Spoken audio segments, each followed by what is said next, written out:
ان کو قابو کرنے کے لیے مریم نے طریقے شروع کیے ہوئے، اور کسی کو 25,000 میں خرید لی، کسی کو 10,000 میں بک رہے ہیں، جیسے سیاستدان بکتے ہیں، جیسے دوسرے بکتے ہیں۔ لیکن کئی ایسے ہیں وہ ابھی بھی کہتے جناب نہیں، یہ مدرسے جو ہے یہ بند نہیں ہوں گے، کیونکہ گورنمنٹ کا یہ کہنا ہے کہ یہ مدرسے جو ہے اپنی تبعید میں لیے جائیں، اور یہاں پہ جو گورنمنٹ کے وہ کرے۔ اب گورنمنٹ پہ بھی لوگ بھروسہ نہیں کرتے، اس کی بھی وجہ آپ کو ہوتا ہے۔ اگر مولوی خراب ہے تو گورنمنٹ میں جو لوگ آئے ہوئے ہیں وہ ان سے بھی زیادہ خراب ہے، کیونکہ انہیں مولویوں نے تعلیم دی ہوئی ہے، اور اس کے بعد ظاہر ہے جو استاد ہوتے ہیں ان سے شاگرد آگے نکل جاتے ہیں۔ تو جو سیاستدان ہے وہ بھی کوئی وہاں پہ بچوں کے مستقبل کے لیے نہیں، اپنے بچوں کے لیے ان کو فکر ہوتی ہے، یورپ میں پڑھے یا امریکہ، آسٹریلیا، اچھی اچھی یونیورسٹیوں میں داخلے لیں۔ اس عوام کی ان کو کوئی فکر نہیں۔ ان کے نزدیک یہ عوام، میں نے کئی دفعہ آپ کو کہا کہ کیڑے مکوڑے، ان سے زیادہ ان کی کوئی حیثیت نہیں، کوئی اوقات نہیں۔ اور مولوی کے نزدیک بھی یہی حالات ہے، ان بچوں کے اور بچیوں کے، ان کے والدین کے، اور یہ ساری زندگی اسی چکر میں رہتے ہیں کہ شاید یہاں سے کوئی 4 بچے اچھی نسل کے نکل آئیں، کوئی پڑھ لکھ کے نکل آئے، کوئی اچھی ان کے پاس ایسی چیزیں ہو، مگر آپ کو ایسی خبر نہیں ملے گی۔ بات قسمتی سے ہم بھی نہیں دے سکتے، کیونکہ آپ کو ملے گا ہی نہیں ایسے کا کوئی کیس۔ یہ جو بچے ہیں، میں کئی دفعہ آپ کو بتا چکا، ان کے ساتھ جو وہاں پہ سلوک ہوتا ہے، جنسی تشدد ہوتا ہے، جس طرح ان پہ آج بھی ویڈیو چلتی ہے سوشل میڈیا، کان پکڑا ہوا ہے، تشدد کیا جا رہا ہے، مارا جا رہا ہے، پیٹا جا رہا ہے، پھر ان کو استعمال کرتے ہیں جب بھی کوئی جلسہ جلوس نکالنا ہوتا ہے اس پر، پھر کیونکہ یہ فرمانبردار ہوتے ہیں اور ان کو پھر استعمال کرنے کی کوشش کرتے۔ اور اس وقت جو پنجاب ہے وہاں پہ تو کوشش کی جا رہی کسی طرح کنٹرول کیا جائے، لیکن دوسرے 3 صوبے وہاں پہ کیونکہ پنجاب گورنمنٹ کا بس نہیں چلتا، اس وجہ سے وہاں پہ کنٹرول کرنا مشکل ہے، اور وفاق کے ذریعے سوچا جا رہا ہے کہ کسی طرح بھی ان کو اپنے کنٹرول میں لیا جائے۔ کہاں تک یہ کامیاب ہوں گے، کہاں تک نہیں۔ عام جو اسکولوں کی حالت ہے وہ بھی، جو سرکاری اسکول ہے وہ بھی بدترین ہے۔ میں پچھلے ہفتے بینکاک میں کچھ دوستوں سے بات چیت کر رہا تھا، تو وہ کہنے لگے کہ یہاں پہ بالکل فری ہے، جو تھائی لینڈ کے لوگ ہیں ان کے لیے وہاں پہ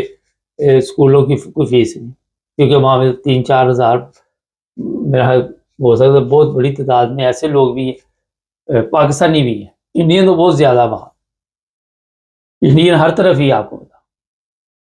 اور جو بات بتانے کی، میڈیکل بھی فری ہے وہاں پہ ان کا، ہماری طرح نہیں یہ کارڈ ایشو کر دیا گیا، وہ کر دیا گیا۔ پہلا غریب ملک ہے وہ،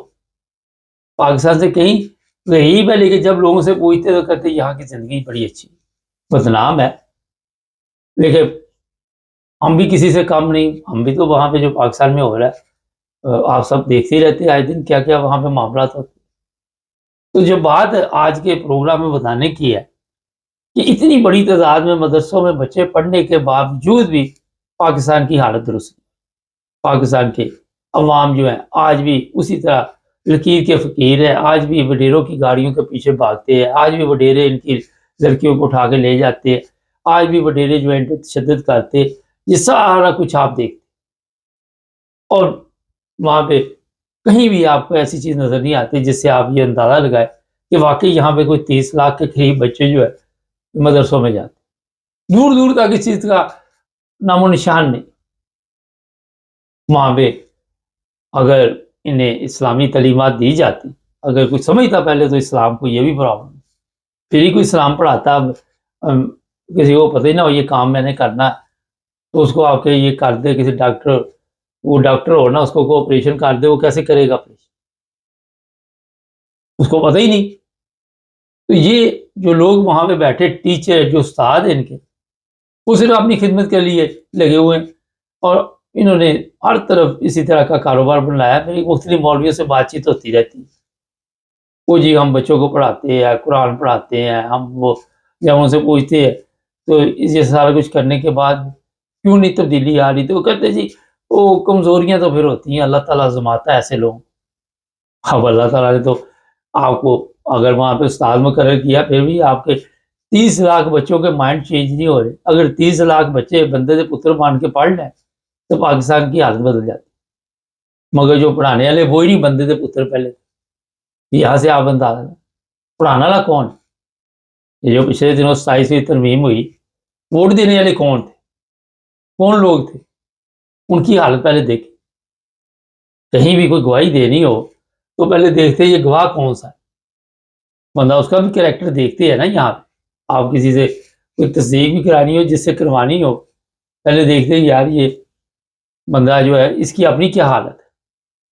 تو یہاں سے اندازہ ہوا کہ ان مولویوں کی جو بدترین حالت ہے، تو یہ بدترین مخلوق جو ہے، یہ جس طرح کے اس شو بازی چلتی ہے سر، یہ اشرفی بڑھ چڑھ کے باتیں کر رہا ہے جی، وہ افغانستان کا وہ بات کوئی اور ہو رہی ہے، افغانستان کا وزیر خارجہ ہندوستان گیا، وہ میرے خلاف بول رہا، یہ ٹن بادشاہ، شرابی، کبابی، زانی تو نہیں، اب ہوگا کہ جو اس کی لاش بنی ہوئی ہے، اس طرح کی لاشیں بیکار لاشیں ہوتی ہے۔ تو یہ جس کام میں لگا رہا، وہ بھی آپ کو پتا ہے، اس کا بھائی اور یہ خود بھی، اس نے کتنے لوگوں کو توہین مذہب کے کیسوں میں اندر کیا، اور خود آ کے پھر وہاں سے جب اس پہ الزامات لگے تو میڈیا کے ذریعے خبروں کو دبا دیا گیا۔ یہ ایسے ظالم لوگ ہیں جس کا آپ اندازہ نہیں لگا سکتے، اور مولوی ان کو چاہیے سرکار کو اسی طرح کی، جس طرح کی سرکار ہے اس طرح کے ان کو مولوی چاہیے، وہ ہیں ان کے پاس، کوئی پریشانی کی ضرورت نہیں۔ ناظرین، بچے قوم کا سرمایہ ہوتے ہیں، اور جب تک آپ بچوں کے ذہن نہیں بدلیں گے، انہیں غلامی کی عادت میں ڈال دیں گے، آپ 5000 سال بھی اس پاکستان پہ محنت کرتے رہے، کبھی تبدیلی نہیں ہے۔ چینل کو سبسکرائب کریں، جڑے رہیں ہمارے ساتھ تاکہ اور